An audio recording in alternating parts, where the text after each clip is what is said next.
بسم اللہ الرحمن الرحیم۔ السلام علیکم ناظرین، کیسے آپ سب لوگ؟ میں امید کرتی ہوں کہ آپ بالکل خیر خیریت سے ہوں گے۔ اللہ تعالیٰ آپ سب کو اپنے حفظ و امان میں رکھے۔ ناظرین، آج میں آپ کے لیے کوئی ریسپی لے کر نہیں آئی۔ آج میں آپ کے ساتھ اپنی پرسنل ایک ایکسپیرینس شیئر کرنا چاہ رہی تھی۔ کافی دنوں سے میرے ذہن میں یہ خیال آ رہا تھا اور بہت سے لوگ اس بارے میں مجھ سے پوچھ رہے تھے، تو میں نے سوچا کہ میں آپ لوگوں کو ایک اپنا جو پرسنل ایکسپیرینس ہے وہ میں آپ لوگوں کے ساتھ شیئر کروں۔ ناظرین، انسان کی زندگی جو ہوتی ہے وہ بہت سے نشیب و فراز سے گزرتی ہے۔ کبھی ہم بہت ہی اچھی اور لگژری لائف گزارے ہوتے ہیں، اور کبھی ہم ایک دم ہی ڈاؤن ٹو ارتھ ہو جاتے ہیں، یعنی کہ آسمان سے گر کے زمین پہ آ جاتے ہیں۔ تو تب ہمیں زندگی، جب ہم بہت لگژری لائف گزارے ہوتے ہیں تو ہمیں زندگی کے کچھ تلخ حقیقتوں کا ہمیں ادراک نہیں ہوتا، ہمیں نہیں پتہ چلتا۔ تو اس وقت ہمیں سب کچھ بہتری نظر آتا ہے، لیکن جب ہمارے ساتھ کچھ ایسا واقعہ ہو جاتا ہے تو ہمارے سامنے بہت سے ایسے چہرے بے نقاب ہو جاتے ہیں جن کے بارے میں ہم نے کبھی گمان کیا ہوتا ہے کہ یہ کبھی بھی ہمارا ساتھ نہیں چھوڑیں گے۔ تو ناظرین، ایسا ہی کچھ میرے ساتھ ہوا۔ میں ایک بہت اچھی لگژری لائف گزار رہی تھی، مجھے کسی قسم کا کوئی ٹینشن نہیں تھا، اور ہم بہت اچھی زندگی گزار رہے تھے کہ اچانک یہ کرونا کا پرابلم آ گیا۔ میرے شوہر سعودیہ میں ایز اے انجینئر کام کر رہے تھے، تو سے تمام ملک کی دنیا کی فلائٹیں وغیرہ ختم ہو چکی تھی، تو میرے میاں بھی کرونا کی وجہ سے سعودیہ میں پھنسے ہوئے تھے اور وہ پاکستان نہیں آ سکتے تھے۔ جیسے ہی فلائٹوں کا تھوڑا سا اوپن ہوا تو انہوں نے پاکستان آنے کے لیے کرونا ویکسینیشن کروائی۔ آپ کو پتہ ہے کہ ہر طرف یہ پابندیاں ہیں کہ کہیں بھی آپ نے آنا جانا ہو تو آپ اس ویکسینیشن کے بغیر کہیں بھی ٹریول نہیں کر سکتے۔ خاص طور پہ آپ جب بیرون ملک سے آ رہے ہو تو پھر تو آپ بالکل ہی ٹریول نہیں کر سکتے۔ انہوں نے 4 اپریل فرائیڈے کا دن تھا 2021، بہت ٹھیک تھے ماشاءاللہ، بالکل کسی قسم کا کوئی ان کو پرابلم نہیں تھا، اور ہم بیٹھے کال پہ، ہماری کال چل رہی تھی، ویڈیو کال چل رہی تھی، بچوں کے ساتھ باتیں کر رہے تھے، اور وہ کہہ رہے تھے کہ میں نے آج ویکسینیشن کروانے جانا ہے۔ تو میں نے کہا کہ چلے اللہ کی سپرد آپ کروایا ہیں۔ وہ ویکسینیشن کروانے چلے گئے 4 اپریل 2021 فرائیڈے کو۔ ویکسینیشن کروا کے آئے ہیں تو میری ان سے بات چیت ہوئی تو وہ کہتے ہیں میں بالکل ٹھیک ہوں، مجھے کوئی مسئلہ نہیں ہوا۔ اس کے بعد چونکہ ہم بھی سو گئے ہیں، وہ بھی سو گئے، رات کو تقریباً کوئی 4 گھنٹے بعد، ویکسینیشن کے 4 گھنٹے کے بعد ان کی طبیعت بگڑنا شروع ہو گئی۔ ان کے پہلے پیٹ میں درد شروع ہوا، پھر اس کے ساتھ ان کو موشن سٹارٹ ہو گئے۔ موشن سٹارٹ ہونے کے ساتھ ان کا پیٹ جو تھا وہ بڑھنا شروع ہو گیا، اس میں سویلنگ شروع ہو گئی، جسے وہ کہتے ہیں افرا ہو جاتا ہے، اس طرح ان کی کنڈیشن ہو گئی۔ میں نے صبح اٹھ کے کال کی ہے، میں یوزلی 8 بجے کال کرتی ہوتی تھی، ان کی 8 بجے، پاکستان کے 10 بجے ان کو کال کرتی ہوتی تھی۔ میں نے کال کی تو وہ کہتے جی میں تو ہاسپٹل میں ہوں۔ میں نے کہا کہ آپ کو کیا ہوا ہے، آپ کیوں ہاسپٹل میں؟ وہ کہتے کہ میں نے رات جب ویکسینیشن کروا کے آیا ہوں تو اس کے تقریباً 4 گھنٹے کے بعد میری حالت بگڑ گئی ہے، اور مجھے میرے دوست 4 گھنٹے کے بعد میری حالت بگڑ گئی ہے اور میرے دوست مجھے ہاسپٹل لے آئے ہیں، تو میں ہاسپٹل میں ایڈمٹ ہوں۔ وہاں پہ ان کا ٹریٹمنٹ چلتا رہا۔ وہ ڈاکٹرز حضرات کے پاس، جہاں پہ ان سے ویکسینیشن کروائی تھی، اسی ڈاکٹر حضرات کے پاس لے کے گئے تو وہ کہتے کہ اب یہ ہمارا کیس نہیں ہے، آپ ان کو کہیں اور لے جائیں۔ وہاں سے ان کے جو دوست تھے، ان کی کمپنی والے تھے، وہ ان کو لے کے کسی اور ڈاکٹر کے پاس چلے گئے، کیونکہ وہاں پہ پاکستانی ڈاکٹرز کافی تعداد میں ورکنگ کر رہے ہیں۔ تو پاکستانی ڈاکٹر حضرات کے پاس لے کر گئے تو انہوں نے ان کے ٹیسٹ وغیرہ کروائے، ٹیسٹ کروانے کے بعد انہوں نے کہا کہ آپ کا جو لیور ہے، آپ کا جو جگر ہے وہ ڈیمیج ہو چکا ہے، اور ساتھ میں جو آپ کا پھپھڑے ہیں یعنی کہ آپ کے جو لنگس ہیں وہ بھی افیکٹو ہو چکے ہیں، تو سپلین بھی آپ کی بڑھ چکی ہے۔ انہوں نے کچھ ٹیسٹ کروائے، ایکس رے وغیرہ کروائے، ٹیسٹ وغیرہ کروائے۔ جب ایکس رے کروائے اور ٹیسٹ کروائے تو اس کے رزلٹ کے بعد انہوں نے جو ان کے لنگس تھے اس میں انہوں نے، ڈاکٹر نے کہا کہ آپ کے لنگس میں سوراخ ہو چکے ہیں، اور آپ کا جو لیور ہے وہ آپ کا تقریباً ڈیڈ ہو چکا ہے، بس کوئی 5-10% آپ کا لیور بچتا ہے۔ وہاں پہ وہ اس کے بعد وہ مختلف ڈاکٹرز کے پاس جاتے رہے، اپنے ٹیسٹ وغیرہ کرواتے رہے، میڈیسن لیتے رہے، لیکن ان کی جو تکلیف تھی وہ دن بدن بڑھنا شروع ہو گئی۔ پہلے ان کے جو پیٹ کی سویلنگ تھی وہ ہوئی، اس کے بعد پھر ان کی ٹانگوں میں سویلنگ شروع ہو گئی۔ ان کی دونوں ٹانگیں اتنی حد تک سویل ہو گئی کہ ان سے چلنا پھرنا بالکل مشکل ہو گیا۔ اب ان کی یہ کنڈیشن ہو گئی تھی کہ وہ اپنی مدد سے اٹھ بیٹھ بھی نہیں سکتے تھے اور کہیں آ جا بھی نہیں سکتے تھے۔ اب ہمارے لیے بڑا مسئلہ بن گیا یہ کہ وہ سعودیہ میں تھے اور ہم پاکستان میں تھے، نہ ہم جا سکتے تھے نہ وہ آ سکتے تھے۔ تو اس دوران میڈیسن بھی چلتی رہی ساتھ ساتھ، وہاں کی ٹریٹمنٹ بھی وہاں ساتھ ساتھ چلتا رہا، لیکن کیئر کرنے کے لیے چونکہ وہ گھر میں زیادہ ہوتے تھے تو پرابلم ہوتی تھی۔ تو ان کا ایک کزن ہے وہاں پہ، اس سے وہ انہیں کہتا کہ آپ میرے پاس یہاں پہ آ جائیں۔ وہ اس بندے نے، اللہ کا شکر ہے کہ اللہ اس میں زندگی دے، تندرستی دے، اس بندے نے ان کا بہت خیال رکھا، ان کو اتنی ان کی کیئر کی، اور اس کے بعد ہمیں فارچونیٹلی کہ ایک فلائٹ مل گئی پاکستان PIA کی، اس میں ان کی سیٹ کنفرم ہو گئی اور یہ نا پاکستان آ گئے۔ یہ 12 جون کو ان کی فلائٹ تھی اور یہ 12 جون کو پاکستان آ گئے۔ جب ہم ان کو ایئرپورٹ سے لینے گئے تو یہ اپنے پاؤں پہ بھی چل کے باہر نہیں آ سکتے تھے، ان کی یہ کنڈیشن ہو گئی تھی۔ یہ ویل چیئر پہ بیٹھ کے باہر آئے ہیں، تو وہاں سے ہم نے ان کو لیا اور ہم گھر آ گئے۔ یہاں سے ہم نے ان کا اپنے جہاں سے کسی ڈاکٹر نے ہمیں کہا تو ہم نے اس کے پاس ان کو لے کے جاتے اور ان کا ٹریٹمنٹ کرواتے، لیکن طبیعت ان کی دن بدن بگڑنا شروع ہو گئی۔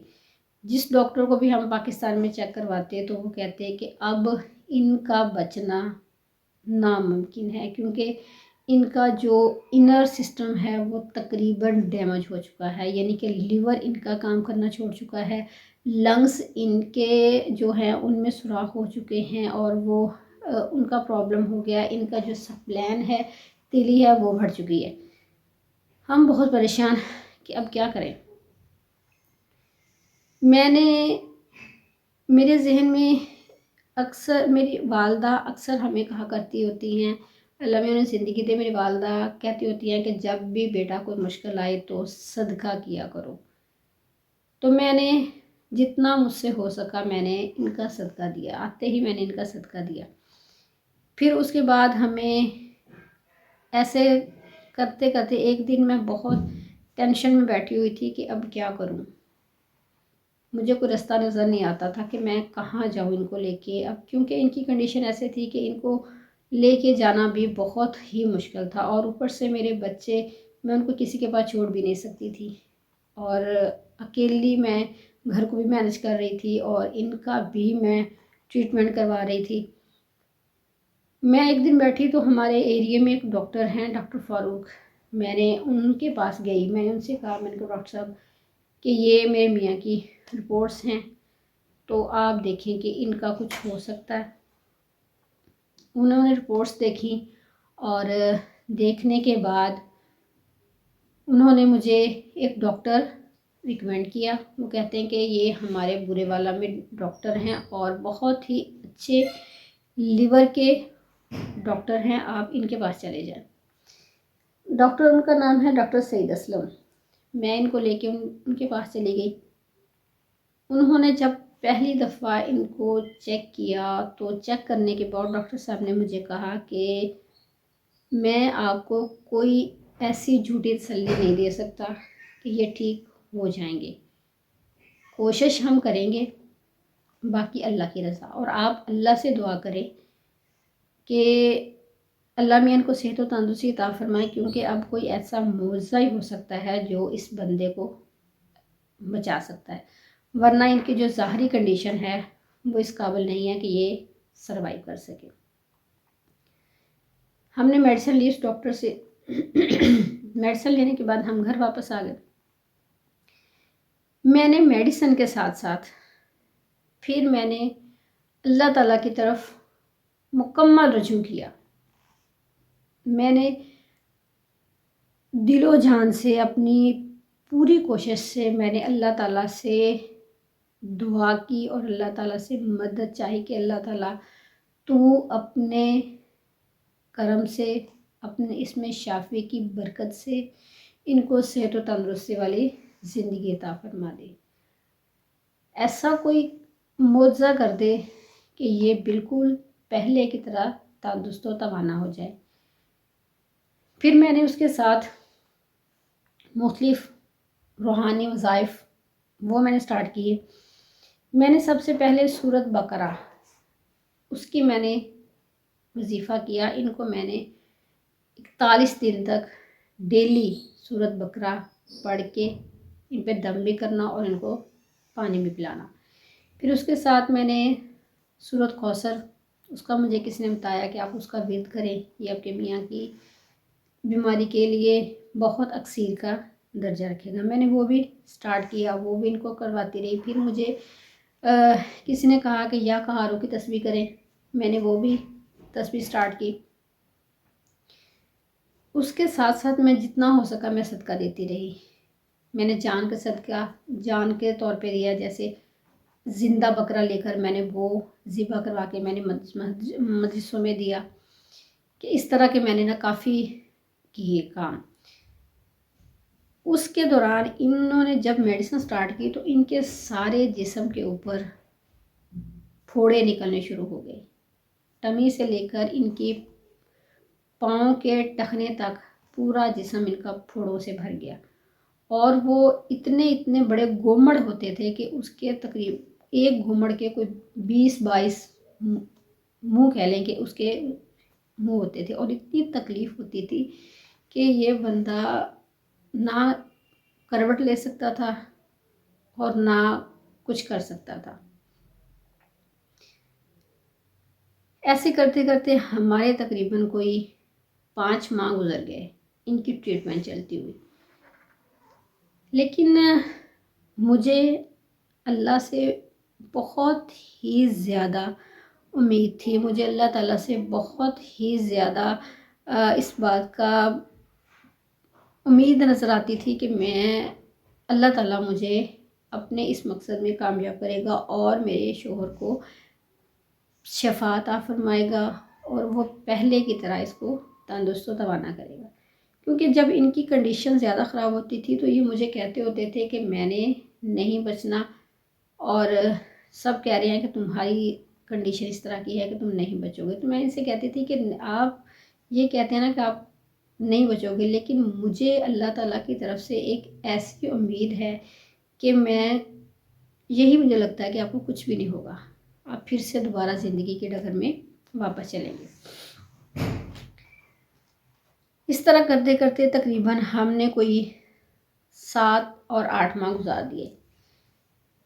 اس دوران ہم نے ان کا جتنے بھی ہمارے پاس جمع پونجی تھی، جتنے بھی ہمارے پاس اماؤنٹ پڑا تھا، وہ ہم نے سارا ان کی ٹریٹمنٹ پہ لگوا دیا. میرے پاس جتنا بھی زیور تھا وہ میں نے سارا سیل کر دیا. وہ سیل کر کے میں نے ان کی ٹریٹمنٹ پہ لگا دیا. اور ہمارے پاس چونکہ سارا جو انویسٹمنٹ تھی، جو بھی ہمارے پاس سیونگ تھی، وہ ساری ہماری ختم ہو چکی تھی. تو اس دوران ان کے جو سعودیہ کے دوست تھے، اللہ میاں انہیں زندگی دے، تندرستی دے، انہوں نے ان کا بہت ساتھ دیا، اور ہم نے جب بھی ان سے مدد مانگی یا جب بھی ہم نے ان سے پیسوں کے لیے کہا تو انہوں نے کبھی بھی یہ نہیں کہا کہ آپ تو بیمار ہیں، ہم کیوں آپ کو پیسے دیں۔ وہ ان کو جب بھی ہم مانگتے تھے وہ ہمیں دے دیتے تھے پیسے، اور ساتھ میں یہ بھی کہتے تھے کہ آپ کو جتنی بھی پیسے کی ضرورت ہے آپ ہم سے لیں، لیکن آپ نے علاج نہیں چھوڑنا۔ اللہ کا شکر یہ ہوا کہ جب ہم نے 3 ماہ کی میڈیسن کھائی، اس کے بعد ہم نے ٹیسٹ کروائے تو الحمدللہ وہ ٹیسٹ تقریباً 85% تک بہترین آئے۔ ان کی جو بیماری تھی وہ 85% تک کور ہو چکی تھی، اور ان کا لیور بھی ماشاءاللہ الحمدللہ بحال ہو چکا تھا، لنگس تھے ان کی بھی سویلنگ ختم ہو کے وہ بھی ٹھیک ہو گئی تھی، اور ان کا سپلین بھی بالکل ٹھیک ہو گیا تھا۔ جب ہم نے ٹیسٹ کروائے اور ٹیسٹ کروا کے ہم ڈاکٹر کے پاس گئے تو وہ کہتے ہیں کہ ایسا کسی شاذ و نادر کیسز میں ہوتا ہے کہ اتنا بندہ بیمار ہو اور اس سٹیج پہ ہو تو وہ واپس آ جائے۔ تو کہتے ہیں آپ نے کیا کیا ایسا جو یہ اتنی جلدی جو 4-5 ماہ میں یہ ریکور ہو گئے۔ تو میں نے ان سے کہا کہ میں صرف ایک میرے ذہن میں تھا کہ مجھے اللہ تعالیٰ سے امید تھی، اور میرا یہ یقین تھا کہ میرے شوہر بالکل ٹھیک ٹھاک ہوں گے اور اللہ تعالیٰ انہیں صحت و تندرستی والی زندگی عطا فرمائے گا۔ ناظرین، ان سارے کرائسس کے بعد چونکہ ہم بالکل خالی ہو چکے تھے، ہمارے پاس کوئی بھی پیسے نہیں بچے تھے، اور بعض اوقات تو ہماری یہ کنڈیشن ہو جاتی تھی کہ ہمیں خرچے کے لیے ہمارے پاس کچھ بھی نہیں ہوتا تھا، 10 روپے تک نہیں ہوتے تھے ہمارے پاس۔ تو میں نے سوچا کہ کیوں نہ میں کچھ ایسا کروں کہ جس سے میں اپنی فیملی کو بھی سپورٹ کر سکوں اور اپنے شوہر کے بھی پاس بھی رہ سکوں، ان کی کیئر بھی کر سکوں، اور آنے والے میں نے یہ سوچا کہ میں نے کچھ ایسا کروں جس سے میں اپنا بھی بھلا کر سکوں اور لوگوں کا بھی بھلا کر سکوں۔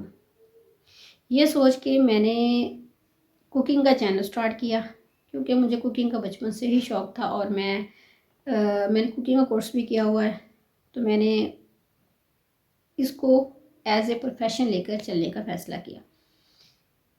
تو اب یہ تھا کہ مجھے ویڈیوز وغیرہ بنانی نہیں آتی تھی اور ان کو اپلوڈ کرنا بھی نہیں آتا تھا، مجھے کچھ بھی ویڈیوز وغیرہ کے بارے میں نہیں پتا تھا۔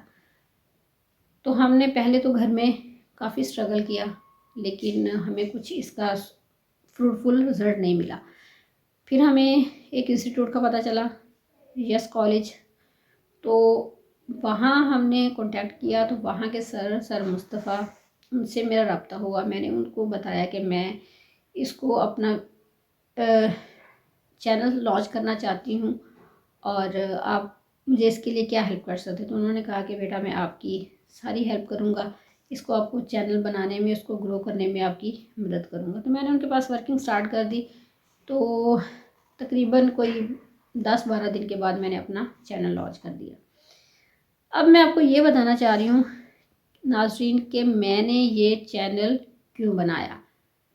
میں نے یہ چینل اس لیے بنایا کہ میں اپنے جیسے اور بہت سی خواتین اور بہت سے ضرورت مند ان کے لیے کچھ ایسا کر سکوں، کچھ ایسا پلیٹ فارم مہیا کر سکوں، یا کوئی ایسا انسٹیٹیوٹ بنا سکوں، یا کوئی ایسا ادارہ قائم کر سکوں کہ جس میں میرے جیسے لوگ جو اس طرح کے کرائسس میں مبتلا ہوتے ہیں اور ان کا مددگار کوئی نہیں ہوتا، ان کا سہارا کوئی نہیں ہوتا، تو میں ایسے لوگوں کا اللہ کے حکم سے سہارا بننا چاہتی ہوں، ان کی مدد کرنا چاہتی ہوں کہ آج میں اس مشکل وقت سے گزری ہوں، تو اللہ نہ کرے کہ کوئی اور بہن یا کوئی اور میرا بھائی اس طرح کے حالات سے گزرے۔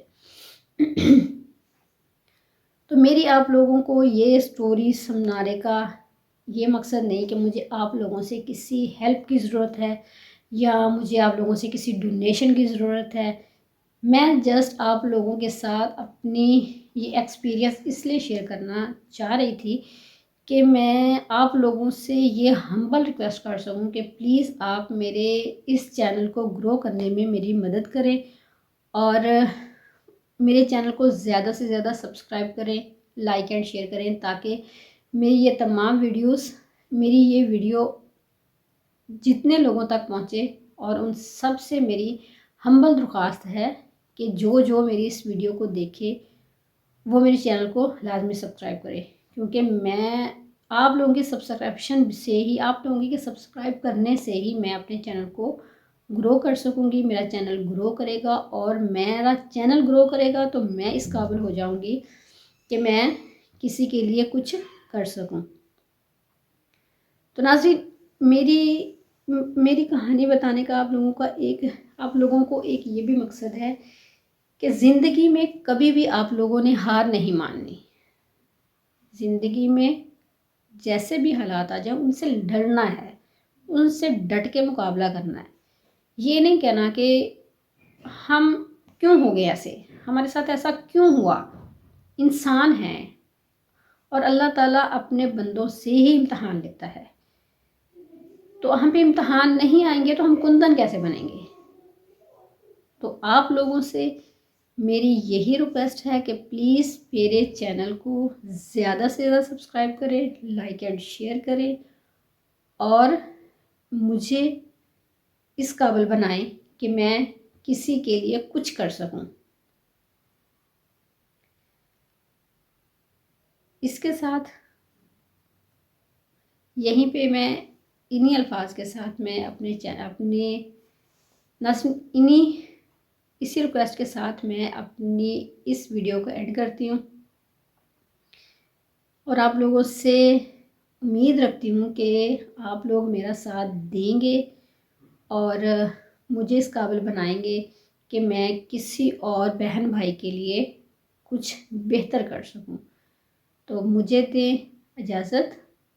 نیکسٹ ویڈیو تک اپنا رکھیں ڈھیر سارا خیال، دعا میں رکھیں یاد. اور میرے شوہر کے لیے خاص طور پہ آپ لوگوں نے دعا کرنی ہے کہ اللہ تعالیٰ ان کو صحت و تندرستی والی لمبی زندگی عطا فرمائے اور ان کا سایہ ہم پہ ہمیشہ قائم رکھے. فی امان اللہ. اللہ حافظ. خوش رہیں، آباد رہیں، دعا میں یاد رکھیں. اللہ حافظ.